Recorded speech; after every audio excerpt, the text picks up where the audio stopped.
মসজিদ শুধু ইবাদতের স্থান নয়, এটি সত্যের ডাক ও অন্যায়ের বিরুদ্ধে প্রতিরোধের মঞ্চ। এখান থেকেই ঈমানের আলো ছড়িয়ে পড়ে, যা সমাজকে সঠিক পথে পরিচালিত করে। তবে সাম্প্রতিক সময়ে বিভিন্ন স্থানে ইসকন ও রাজনৈতিক ইস্যু নিয়ে কথা বলায় ইমাম ও বক্তাদের শারীরিক নির্যাতন এবং চাকরিচ্যুতির মতো নিন্দনীয় ঘটনা ঘটছে। গত শুক্রবার কুষ্টিয়ার কুমারখালী উপজেলার সুন্দাহ গ্রামের বাইতুল হাম জামে মসজিদের ইমাম মাওলানা মিনহাজুল আদনান জুমার খুতবায় তাওহীদ, বিশ্ব রাজনীতি ও ইসকনের ইসলাম বিরোধী কার্যক্রম নিয়ে আলোচনা করেন। এর ফলে মসজিদ কমিটির কেশিয়ার শামশের সহ অন্য নেতারা তাকে হুমকি মনে করেন। প্রথমে তাকে ডেকে এসব বিষয়ে কথা না বলার নির্দেশ দেওয়া হয় এবং কুরআন হাদিসে বর্ণিত পূর্ববর্তী নবীদের ঘটনা বয়ান করতে নিষেধ করা হয়। বিষয়টি সামাজিক যোগাযোগ মাধ্যমে ছড়িয়ে পড়লে স্থানীয় উলামায়ে কেরাম ও এলাকাবাসী মসজিদে উপস্থিত হন।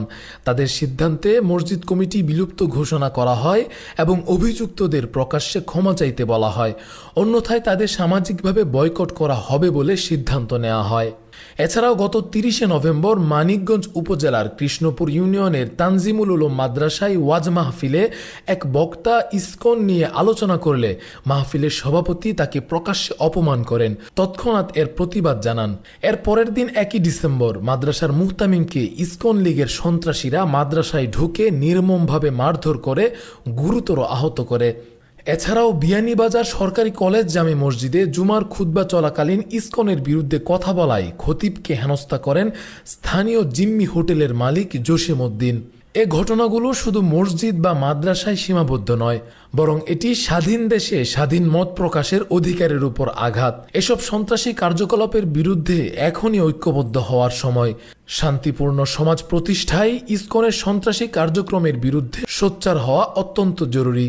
ফ্যাসিস্ট হাসিনার পতনের পর দেশের প্রতিটি মসজিদ থেকে যে ঐক্য ও সামাজিক শৃঙ্খলার ডাক এসেছে, তাতে ইমাম ও খতিব সাহেবদের ভূমিকা প্রশংসনীয়।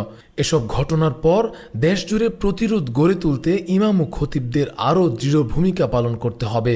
তবে সাথে সাথে তাদের প্রতি যে জুলুম ও নিপীড়নের ঘটনা ঘটছে, এ ব্যাপারে স্থানীয় মুসল্লি এবং প্রশাসনকে অবশ্যই দৃষ্টান্তমূলক পদক্ষেপ গ্রহণ করতে হবে।